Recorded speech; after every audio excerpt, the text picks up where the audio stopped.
have Sammy Ndolo, who's the managing partner at the firm. He was previously a partner at Hamilton, Harrison and Matthews, and his practice focuses on corporate law, finance, projects and real estate. Shem Otanga and Njeri Wagacha joined the practice at the end of last year, having both worked at Anjawala and Kana. Shem focuses on IP, data protection, ICT, and Njeri focuses on corporate mergers, acquisitions and private equity.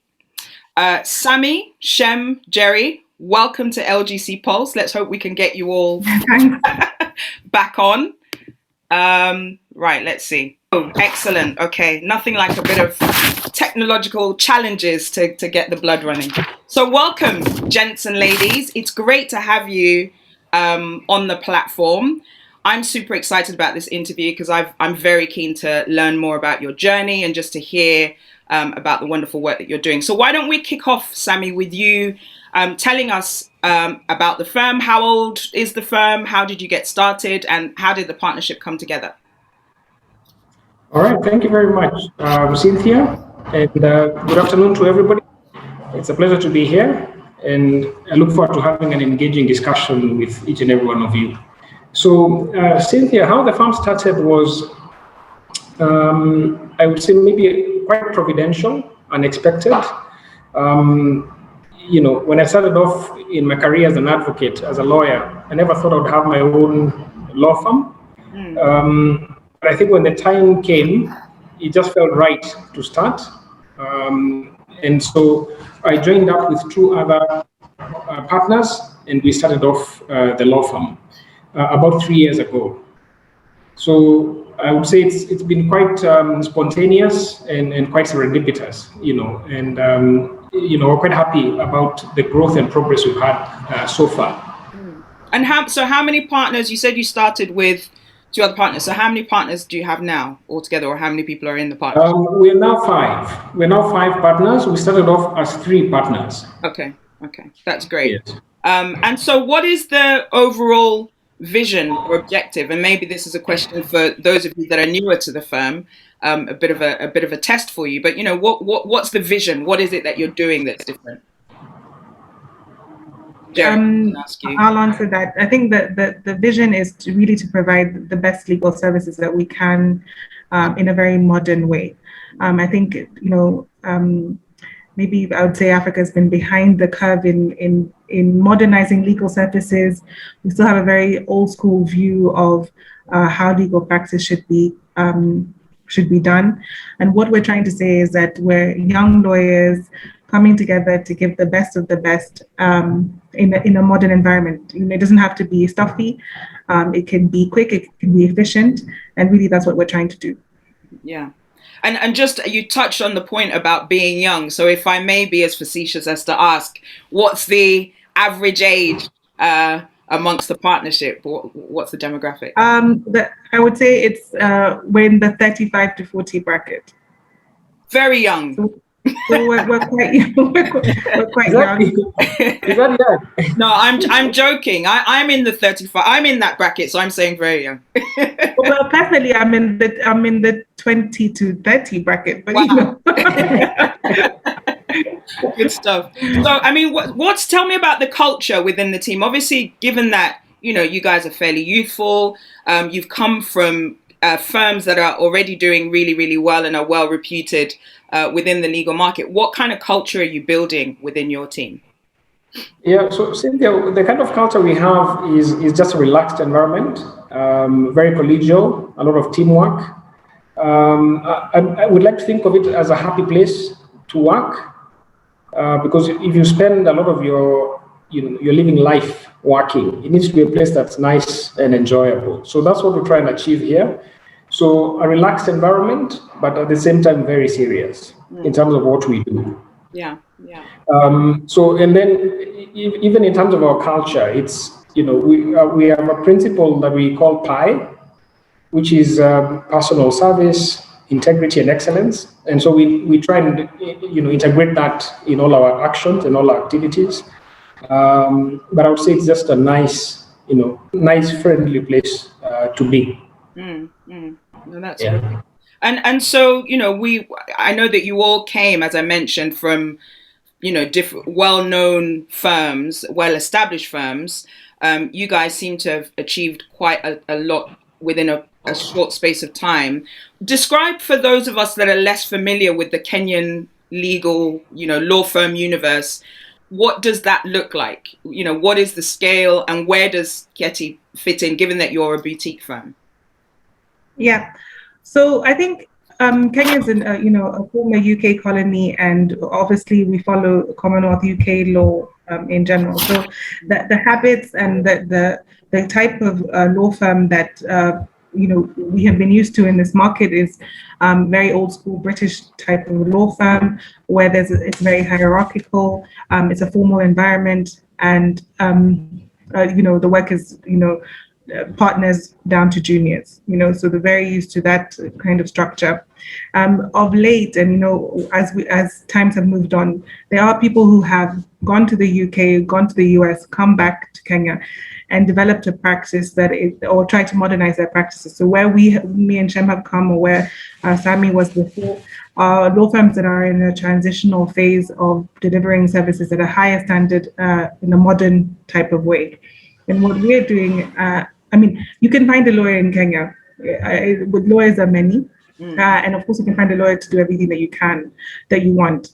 What the difference that we're trying to say is that if you want someone who has an exceptional skill, specific skill, understands, the UK, US, and African market, then you need to look for someone who is either dual qualified, which we are, has studied in the UK, which we all have, understands a different language. We have I speak French, and the other partners speak other languages as well, and so can offer a different type of service. And that's what that's how we're trying to differentiate ourselves in the Kenyan market. Yeah, no, that's super. And are you finding that that is what is drawing clients to you? Are you hearing from clients that sort of that slightly different approach is unique in the market, or what's the feedback from clients on that?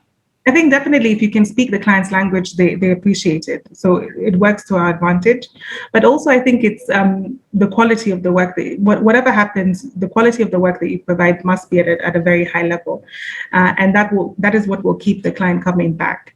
And so I think what we have found is that the clients that do come to us are repeat clients, clients who understand that the work is of very good quality, and we can deliver it in a very efficient way. If it doesn't need to be in a long drawn out memo, we can do it in an email. If it can be a telephone conversation, we're happy to have that. There are other ways of doing it rather than charging someone just to give that formality to the process. We need to move and be dynamic, as other industries have. And so we're finding that clients come to us because they like our service. Yeah. No, that's super. Shem, let me come to you, because you've been fairly quiet so far. So, Njeri's talked about sort of the dynamism of your culture, and, sort of having a slightly different approach. I want to talk to you a bit about the sort of day-to-day reality. So on your website, I know you guys describe yourselves as being critical thinkers, creative doers, client-focused. Those are great, snappy, impactful statements to make about a can you hear me? Yes, I can hear you. Tell me what that means in practice. Yeah, so we like to think of ourselves as just that, critical thinkers, creative doers, and being client focused. And all these three aspects basically revolve around the premise that we're here to solve problems. We're here to try and bridge the gap between our clients and their organizational goals. So in terms of being critical thinkers, we understand that our clients come to us with problems that don't have easy solutions most of the time. Others, they would deal with them in-house, and therefore they come to us to purchase our capacity for critical thought. We look at things very objectively, and even on some occasions take a contrary position to what our client would like to achieve, just to see, what the opposing side, for example, if it's a dispute matter, what the opposing side would actually be bringing to the table in terms of counter arguments, and try and ensure that whatever solutions we present for our clients can stand up to the test of close scrutiny. So that's from a critical thinking perspective, just literally trying to make sure that we have a full understanding of what our clients want and how we can deliver it to them. In terms of creative doing, I'll speak mostly from my perspective. I deal with a lot of clients who come with new products that they want to introduce into their markets, innovative products, and they invariably come to us. Sometimes if those products are in the regulated spaces, they would come and require some sort of advice on whether the products are aligned with the law or not, whether they can roll them out as is, or if they need to tweak them one way or the other. Now, what they don't want to hear is that this is what the law says, and there's nothing you can do about it. You can't launch this product. They want to hear this is what the law says. It's not necessarily in favor of what you want to do, but this is what we think about how you can go about launching it in a manner that's compliant with the law. Or if perhaps it's not an issue of interpreting the law and you just need to tweak the product, then as creative doers, we need to be able to understand the client's goals, what they want to achieve with their product, and see how that end game can actually be achieved, and still while still complying with the law, perhaps with a few tweaks here and there to the actual product. So you do require to have some understanding of the client's business and their products. And in terms of being client focused, well, it's just that the client is the reason why we exist. We're here to serve them. All our efforts are focused towards helping them achieve their goals. We're not just here to receive instructions and carry them out and then spit out an invoice and follow up with several emails, asking for payment. We want to see ourselves as more of partners, working with our clients towards achieving their goals rather than a mere service provider. So that's what we mean in a nutshell by being client focused, and that basically captures a bit of our ethos here at the firm. Yeah, and just on that client focused point, Shem, how are you coping with the challenges of the pandemic? I mean, are you able to still, part of client focus is about client interaction and going to see people and sit down with people. So how are you working that through, given that there are, I don't think you've got a severe lockdown in Nairobi necessarily, but there are certainly restrictions and people are being very cautious about meeting. So how are you able to further sort of client relationships and that kind of thing in view of everything that's happening in the world at the moment? Yeah, it's a good thing that we have had, or rather we've built over the years, over the past couple of months. Sammy, I would say that he's built over the years, but for me, over the past couple of months that I've been here, a good rapport with my clients. I've been able to build relationships, able to reach out to them on the phone, have informal conversations. We've been able to meet as well because the restrictions aren't as tight here. We have had clients on occasion coming to our offices from time to time, especially new clients. The restrictions haven't been so tight, so that's been a good thing. We've definitely had to leverage quite a bit on technology, but we still have managed to maintain a decent level, a respectable level of personal interaction with our clients. So it hasn't been too much of a challenge. I would say that. Okay. So one question that I definitely want to ask each of you is sort of, what have you gained or learned from the other firms or the various firms that you've worked at that have influenced what you do now, whether in terms of what you don't do or what you actually focus on? So I know two of you have come from Anjawala, a really well-known firm. Sammy, you were a partner at Hamilton. So what have you? How has the past experience with these firms influenced how you operate in this firm that you're building? If we can start with you, Sammy. Okay, thank you, Cynthia. So I think for me, what I've learned a lot is just being able to understand the business of a law firm, how to manage, how to manage and to grow business as a law firm. I think I got a lot of insights on that. And then also, that drive to make sure that the work product is the very best that can be produced, to the best of your ability. I think that's also another thing that I would say, that I have a positive that I've picked up. Some downsides perhaps is maybe being more people-centric. I consciously try and ensure that is something I'm doing. Just to make sure that you understand you're working with people and they have lives beyond the law firm, beyond the office. So it's always good to understand what it is that they're involved in. And I think if you tap into that, I think it builds a much better atmosphere. Obviously, without being invasive or being nosy, but just being concerned, really, because these are colleagues and people you work with for years. I think those are the key things I would say. Okay. And Njeri, what about you? I'm going to start from when I was a trainee in London. And I think one of the most important things I learned was that, you need to take that opportunity. And I always tell all my mentees that take the opportunity to be a trainee, to learn everything that you can, because you can't send someone to do something that you can't do yourself. So I can bind, I can do copying, I can do stapling, I can do, all of the rudimentary things that you wouldn't think necessarily are legal skills. If you leave me in an office at 3 a.m., I'll still be able to produce a document and bind it sufficiently well.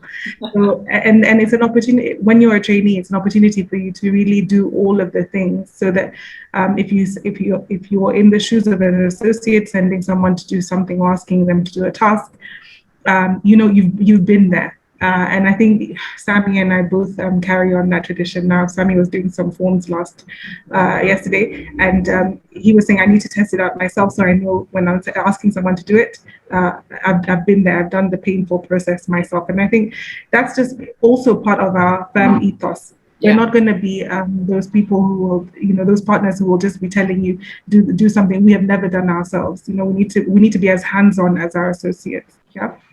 And the other thing I would say from all of the clients and all of my friends is from Anjoala, where I was before, is, Njeri, are you going to be doing the long hours that you were doing? Are you still doing the same hours that you did at Anjoala? Everyone has asked me the same question, and I would say the work ethic is something that I really cherish, and I learned a lot at Anjoala. So, and I'll carry that through, simply because of what Shem said, which is that we're trying to deliver a service to the best of our ability, and I'll do that wherever I am. No, that's great. And Shem, anything that you want to sort of share about learning? I think perhaps I'd add something small in relation to organizational structure and market-facing interface rather.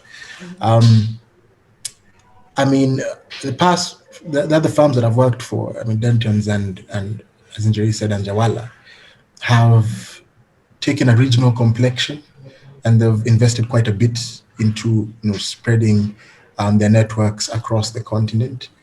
HHM recently, well, not recently anymore, but a few years ago, I guess, linked up with Dentons. Take advantage of that regional and, in fact, international network. Anjawala is part of ALN. So I've seen the benefit, being part of these two institutions, of having a network that, sort of spreads beyond your own borders. And this becomes particularly important when you're dealing with international clients, or even local clients, increasingly who have, interests in more than one African country, beyond Kenya. So some clients would have operations here, but then also setting up in Uganda, Tanzania, etc.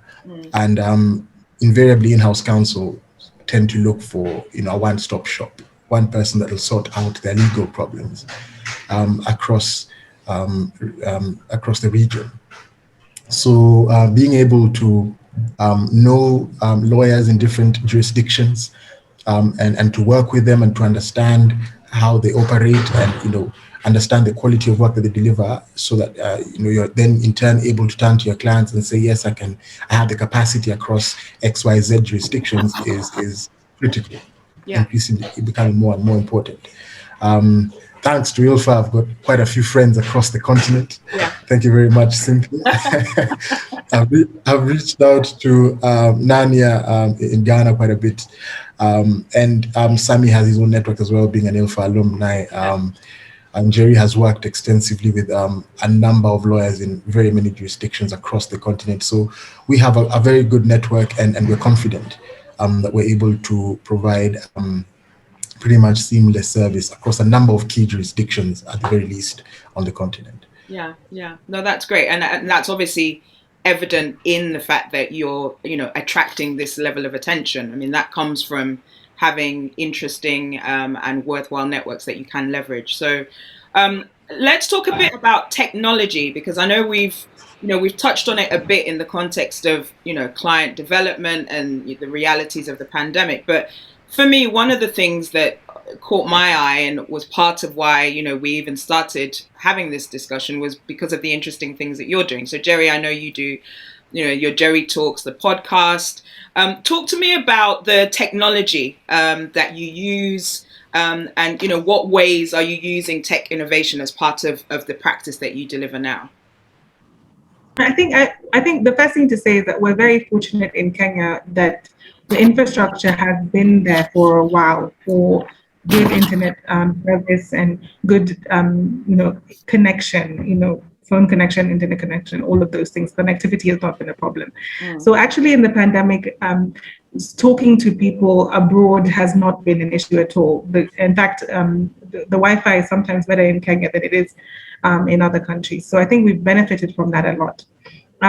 From a perspective of communication, because really what has been lacking in the pandemic is the ability to see someone physically, is the ability to then communicate with them in other ways. So the podcast is really a way of engaging with lawyers in a way that you wouldn't we wouldn't be able to during the pandemic, and also to get to know someone on a level that you may not do so on a transactional basis. Yeah.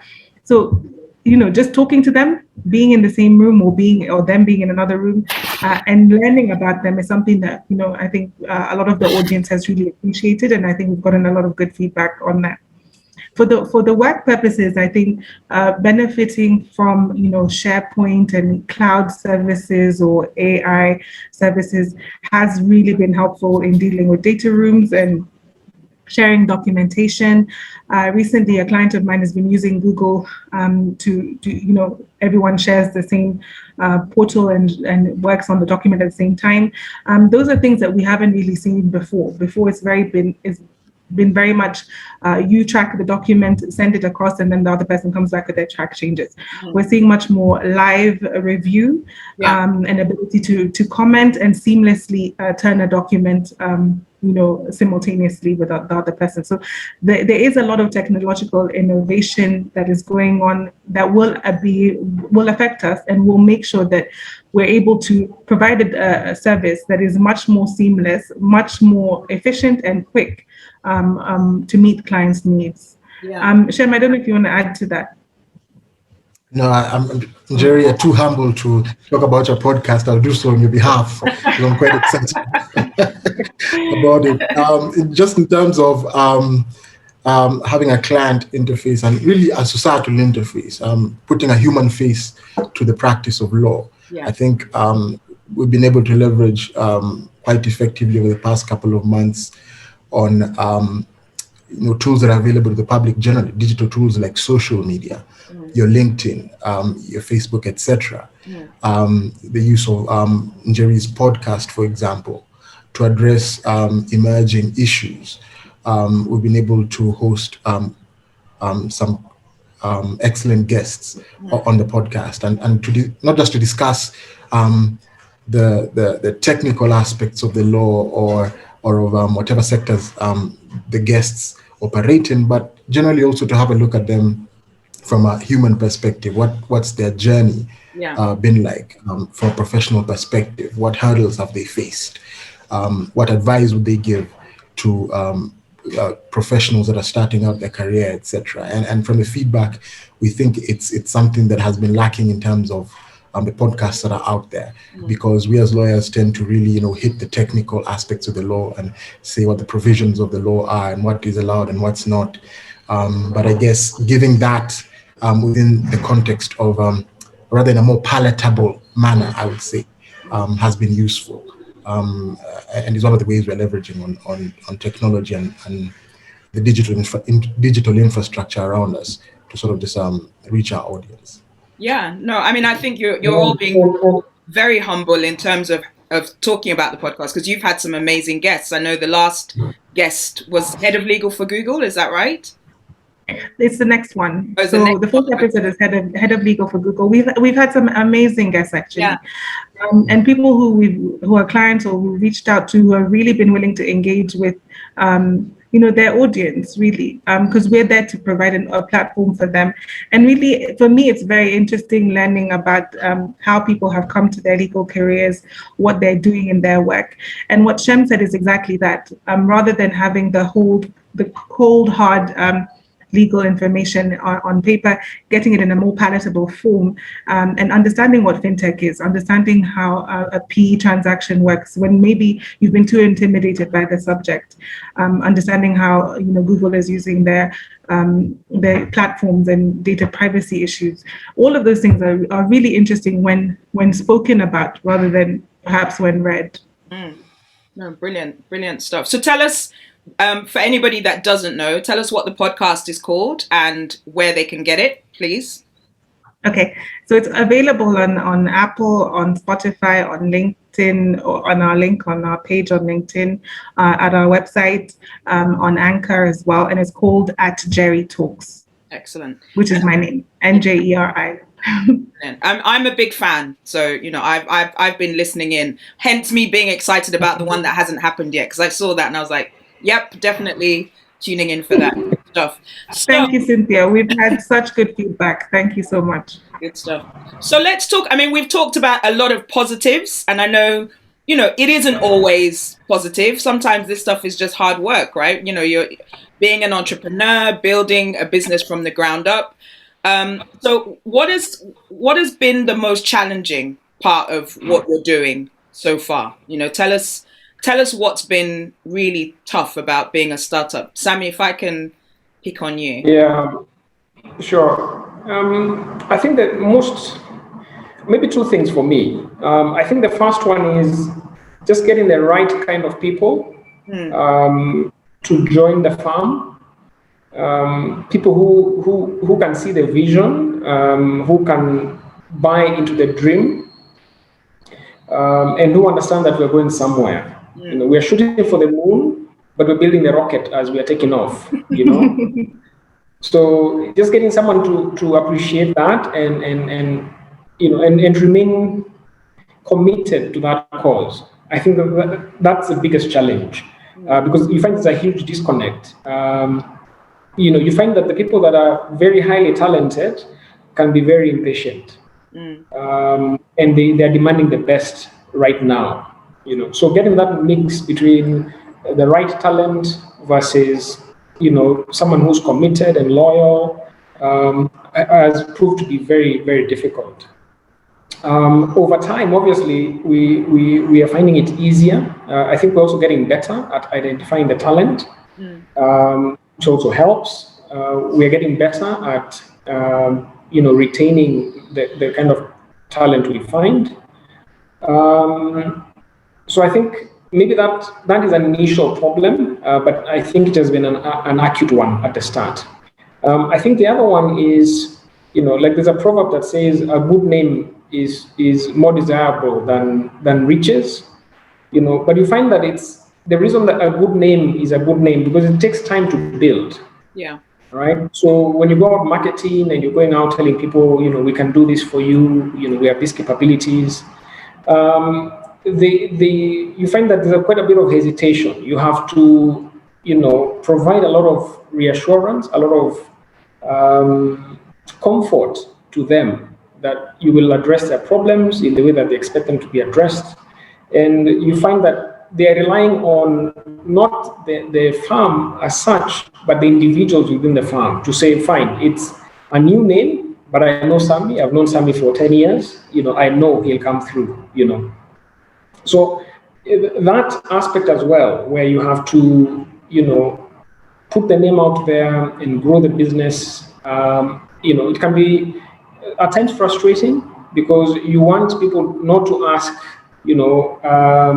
give us your referee from this country or that country, So I think those aspects, just building that name and making it a brand in the market, we've seen a lot of progress so far, and we are quite delighted that we go for a meeting and people say, "Oh, I've heard of you," So we're seeing a lot of that now, and obviously the work that we're doing as partners in Njeri's podcast, even discussing with you, Cynthia, is something that I think helps build that reputation that we're seeking within the market and also globally.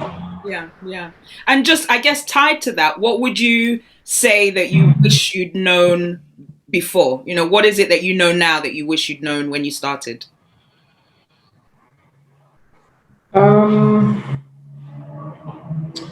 I think maybe maybe I don't wish I knew, because if I did, maybe I wouldn't do it, But I think the key thing I know now is that it takes time. You just simply have to be patient. We have the benefit of youth, but also that comes with impatience. You want something to happen now because you're interpreting your energy and stamina as an indication of progress, But it's just knowing that, it takes time and you have to be patient. You have to plant the seed, water it, and walk away and come back and see the tree has grown, And just trusting the process, day in, day out, show up, do your work to the best, and come the next day. I think, had I known how long it takes, I'm not sure that it should be an easier decision. I think part of the reason that we started off, or perhaps fortunately, was that we were ignorant of the challenges involved. Yeah. But I think we've embraced them and we've enjoyed growing the farm. The thrill of the chase and the thrill of building something overrides those challenges any day. Yeah. I mean, I think the same could be said of parenthood. If we all knew, those of us that are parents, if we knew what was involved, we may not go down that route. But it's worthwhile when you can see the product of the hard work. So I mean, you all cover varying but complementary practice areas. Are you able to tell us a little bit about the types of clients you work for, the industries or sectors that you're focused on? Shem and Njeri, it would be good to sort of hear from you, particularly given that you've just joined the practice. Obviously, there's something that has drawn you in. Who are you focusing on? What does who do your clients resemble? Who are your clients? I would say that I'll go. Yeah. I'd say that the beauty of working in M&A and PE is the opportunity to go into various sectors and then understand them very well as you're going into the transaction. So you may not know anything about, for example, I'm working for a client right now who's doing something very innovative in the oil and gas sector. I didn't know anything about how it works or what the product is and how it's going to be deployed. But learning about it and then being able to translate that into their documentation is really a thrill. So any industry that you get a chance to work in, you're willing to do it because you're going to learn a lot more about how it works and actually be then a specialist when the transaction closes. So I've done various industry sectors, but obviously a transaction comes up. I'm happy. It's something that as an M&A and PE lawyer, it's a thrill. Yeah, no, great stuff. And Shem, do you want to add anything to that in terms of clients and industry? Yeah, absolutely. Njeri raises a good point. We tend to touch on quite a number of sectors and industries because of the nature of the clients that we act for from an M&A perspective. But, quite apart from that, we do have strong capacity in the natural resources and energy sector. We have a partner who's dedicated to servicing clients in that space. We have clients who operate in the banking and finance, and particularly fintech space. Sammy has done quite a bit of work in that area. I'm looking to move more into that as well now that I've joined the firm. We have some clients in the gaming sector as well, so betting companies. We have clients in the education sector, universities, local universities. Njeri, I believe, has acted for a local university, and I think she's still acting for them. I also have capacity within the retirement benefits space, and that's not something too many people know. In fact, just recently won a proper mandate, let me put it that way, within that space. So I'm quite excited about really venturing there, because I believe there's lots of potential within that space, and it's a good starting point for expansion of my practice from my traditional IP data protection TMT background. Another sector I would say we have some clients in is the FMCG space, fast-moving consumer goods. That's what comes to mind at the moment. I may have missed one or two, Sammy and Njeri.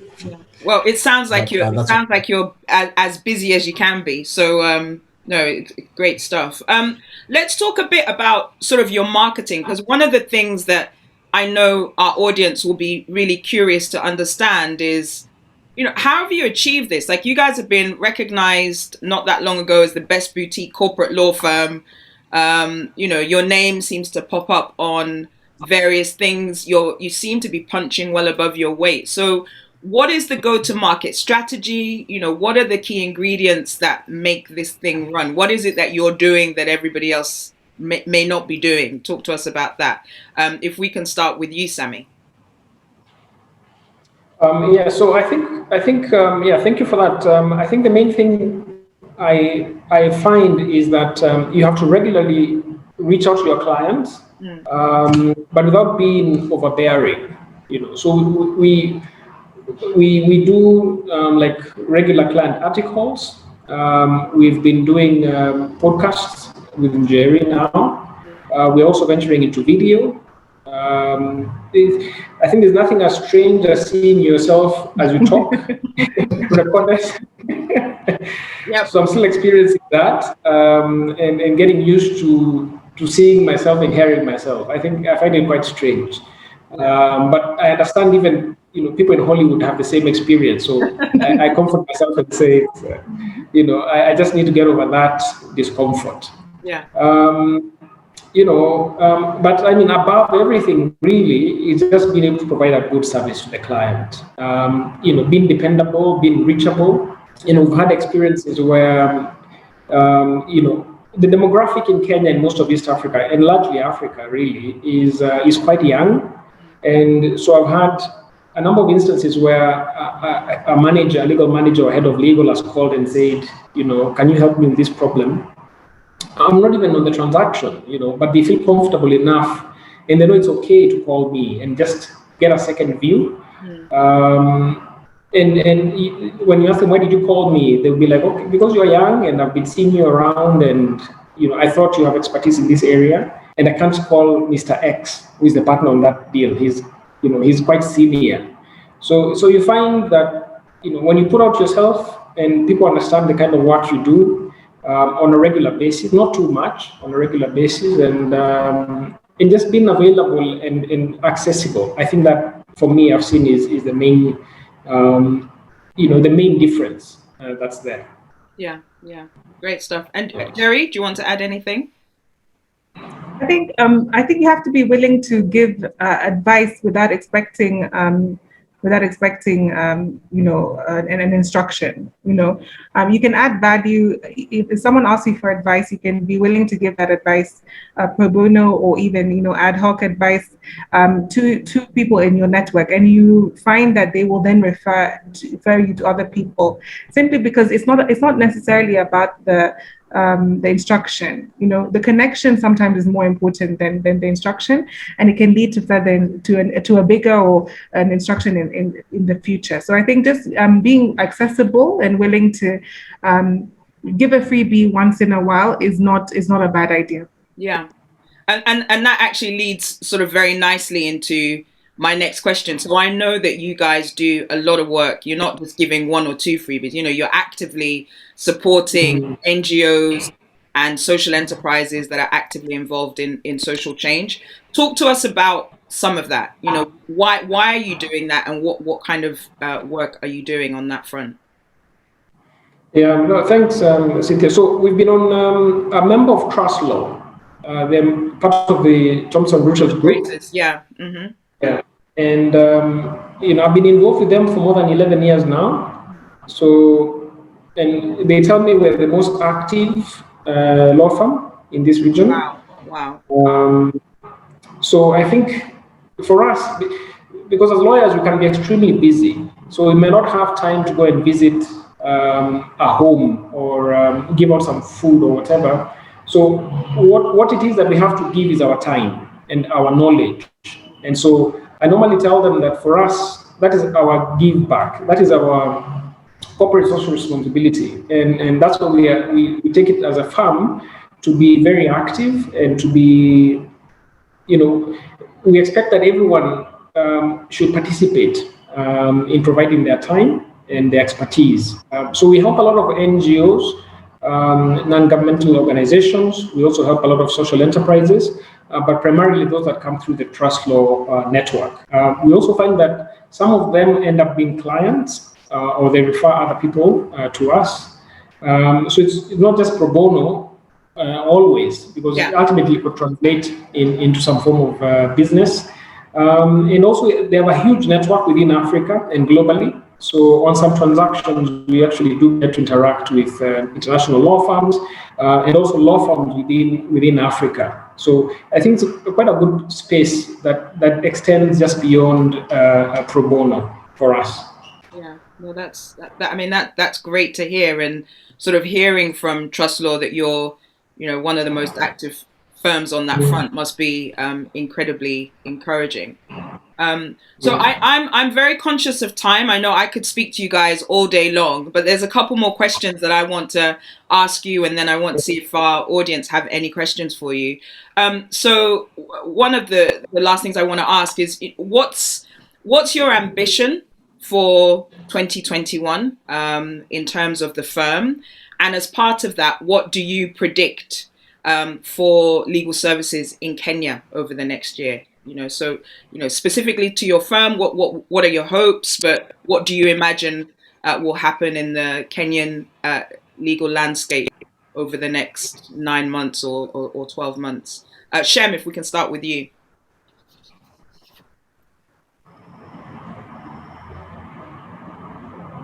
Sorry, I was muted. I think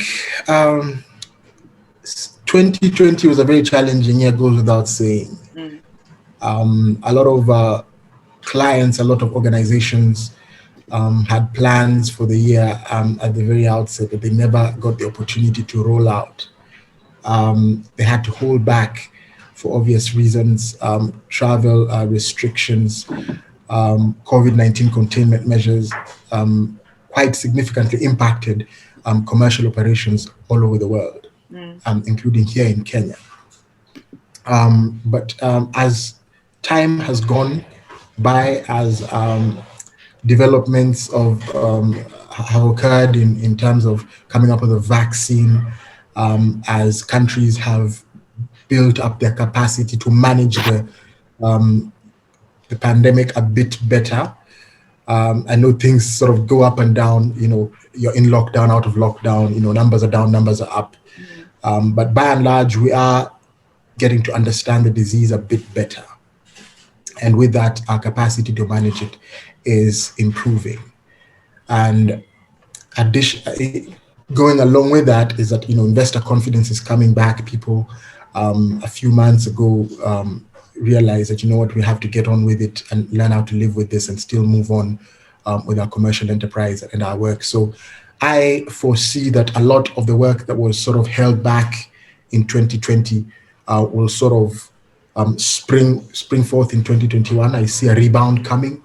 Of course, I don't have a crystal ball, But all factors remaining constant, and if things go as I hope they will, and the vaccine being disseminated across the world and all that, I certainly hope that there'll be a restoration of some semblance of normalcy, and we should see a rebound in work. That's a very optimistic view that I'm taking.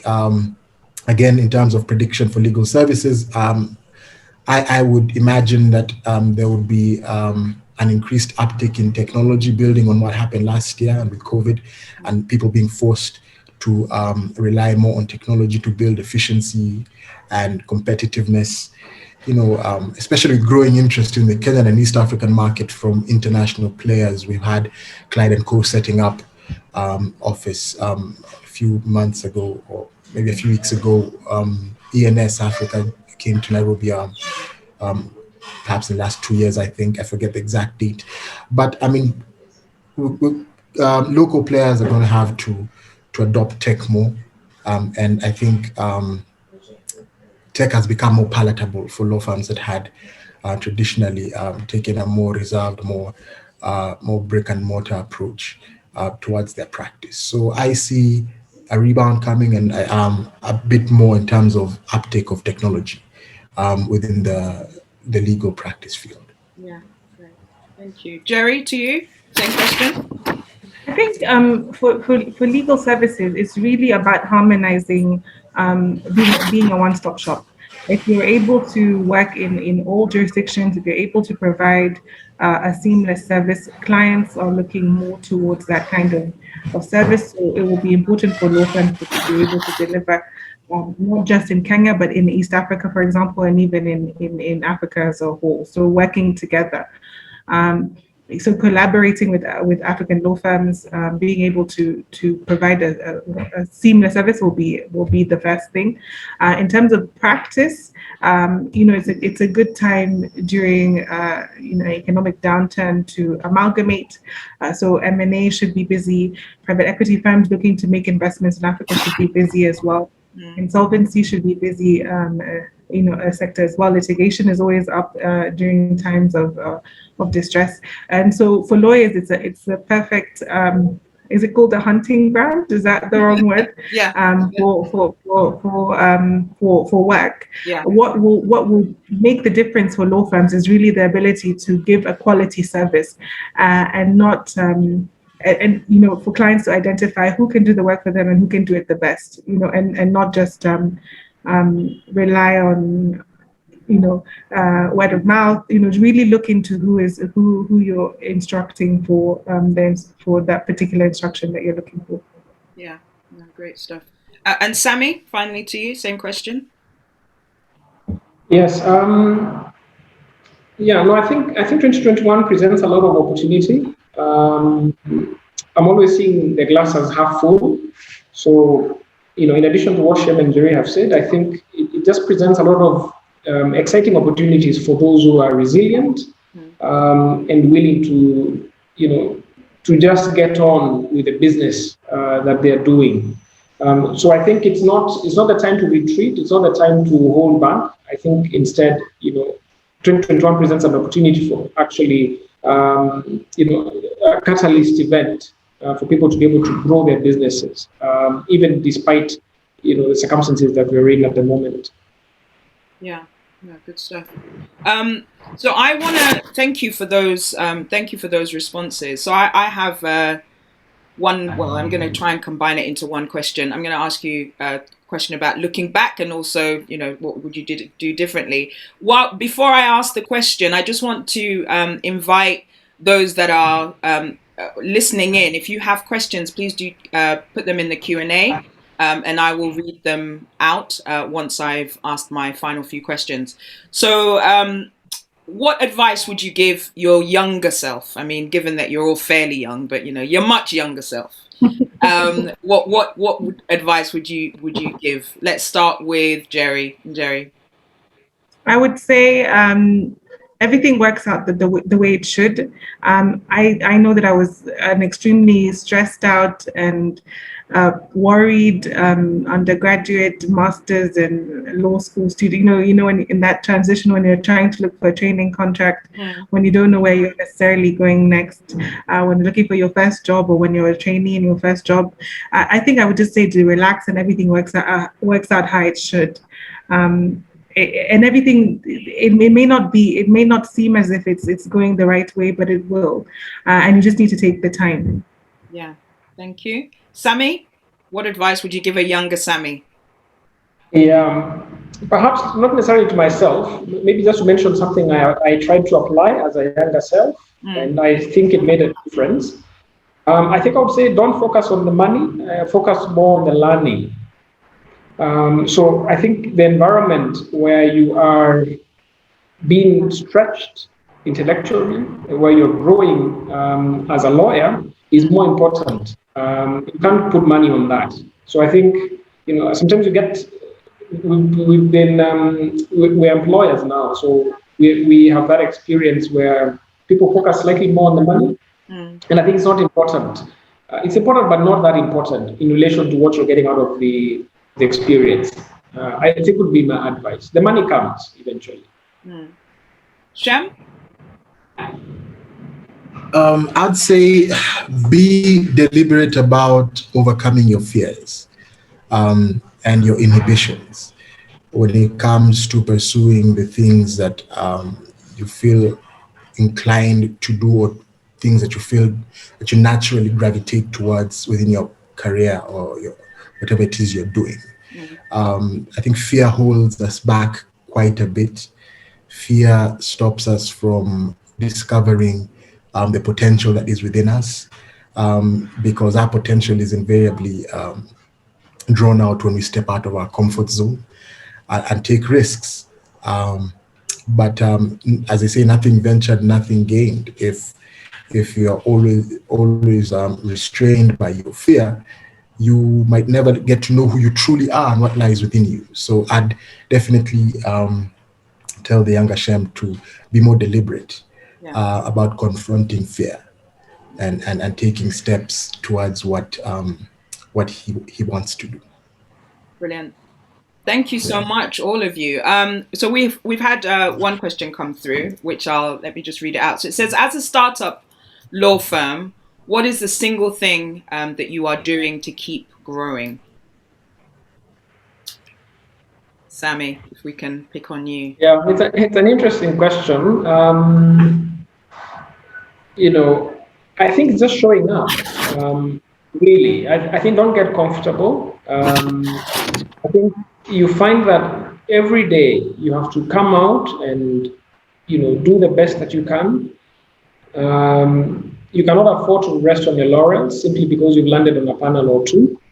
It's a constant effort to make sure that the law firm is growing sustainably and is able to reach the point where the roots are so developed that it can withstand anything that may confront it.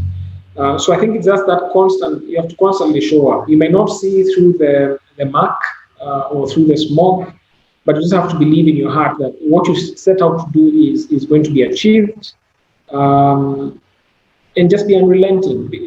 Keep pushing. I think is how I look at it. Yeah. Shem and Njeri, do you want to add anything to that about growth? Njeri, you want to go first? Okay, I think it's about putting when we put our name out there, or when we say we're doing something like this webinar, or when we're doing the podcast, our name is behind it. Yeah. And so it means something that we're doing it, and it's not just frivolous. It has to have meaning, and it has to have weight behind it, and that is backed up by our knowledge of what we can offer our clients. And so keeping on, as Sammy said, but keeping on knowing that what we're able to deliver is something quality, and believing in our ability to do that is what will distinguish us in the end. Yeah, great. And Shem?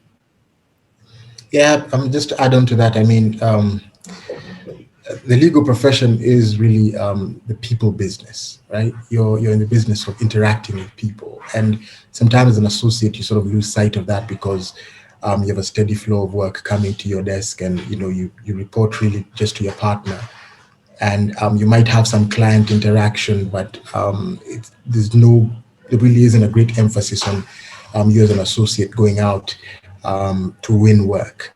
That, of course, is not the case for a partner. There's a very heavy responsibility for bringing in the work and keeping your team engaged.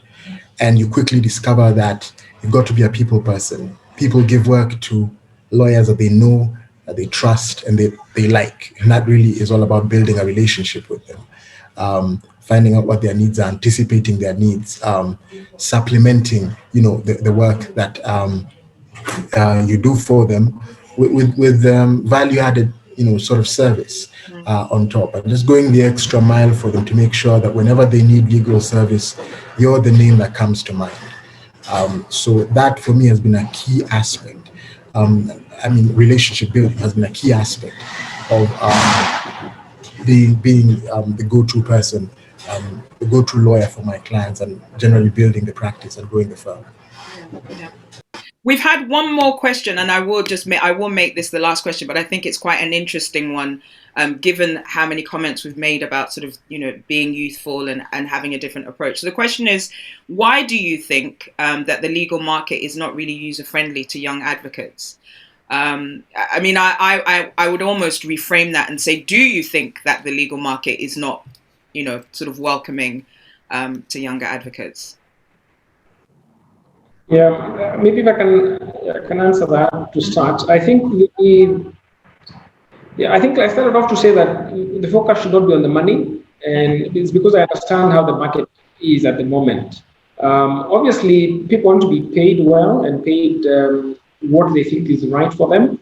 But I think as the legal profession, it's inherently a difficult job, whether here or whether in London or wherever you are. It's tough. It's a stressful job. So I think maybe what younger lawyers could do is perhaps associate better and find a way of ensuring that either through the Law Society or through some other forum, that at least there are some benchmarks that are set. I think there have been efforts at the moment to set minimum rates that are paid to trainees and so on, and that I think goes a long way. But I think if I was a younger lawyer, I would be focusing more on the experience. What are you learning first and foremost? Because the sort of profession we have is a very long-term profession. You can work into it until you're quite old and gray. So I think it's just ensuring that you get your learning up front as opposed to the money. If you get both, well and good. But I think learning first. There's no money to that. You can't put money in it. Yeah. I think just to add on to that and to respond a bit differently is to say that there's a difference between youth and inexperience. And I think a lot of people look at young lawyers and think perhaps they don't have experience. And there's a traditional view that a good lawyer is one that has gray hair and has been in the profession for 100 years or plus. But really what we're trying to say as young lawyers is that we have experience and we are also willing to move with the times. So we're not going to be doing things the same way that an old school or older school lawyer will be doing things. And in fact, just to give you an example, when I was a trainee, one of the oldest partners at the firm that I was at was the one that was the technological most savvy one, and she knew that she had to keep up with the times, and she knew she had to be the person to go to and not be looked at as someone who could only operate a typewriter. And that's what we're trying to say. Youth does not equal inexperience. It means that we're willing to move with the times and provide a much more dynamic service. Yeah, no, absolutely. Shem, do you have any final thoughts on that? Yeah, just something small to add. I'd say, I guess my word is to the more senior lawyers. I guess sometimes we forget where we were when we began this whole journey. and we were all green and had no experience, and were learning concepts for the very first time in chambers during our pupillage on some occasions. And some of us are fortunate to have very patient pupil masters and people who held us by the hand and showed us the ropes. So part of giving back is, sort of paying for that patience with the younger lawyers that fall in your hands, and understanding that perhaps there may be certain things that you'll need to extend grace towards when you see them arising. So I guess that would be my word to the more experienced lawyers, that lawyers are smart. No one gets to that to the bar without being smart. At least that's what I like to think. And patience sometimes does produce does bring out some very brilliant lawyers who might not have appeared to be brilliant from the word go. Some people just need a bit of confidence. And if you could nurture that, you'll be amazed at the sort of lawyers that will emerge. So that would be my word to the more senior lawyers. Brilliant. I think that's an excellent place to round off this interview. I can't thank you enough, guys. It's been a real pleasure having you in the hot seat. I've certainly learned loads. I'm very excited about what I'm seeing with you, and I really believe that the sky is the limit. So thank you very much for sharing your experiences and just making the time to join me for this interview. Thank you to all of our participants. We hope you've enjoyed learning about the firm. We'll be sending out a recorded version of the webinar for anybody that wasn't able to join, or in case people missed certain elements of it. So we'll round it off there. But thank you so much, Sammy, Shem, and Njeri. Have a fantastic afternoon, and I look forward to seeing you soon. Thanks so much. Thanks, Cynthia. Bye. Thank you so much.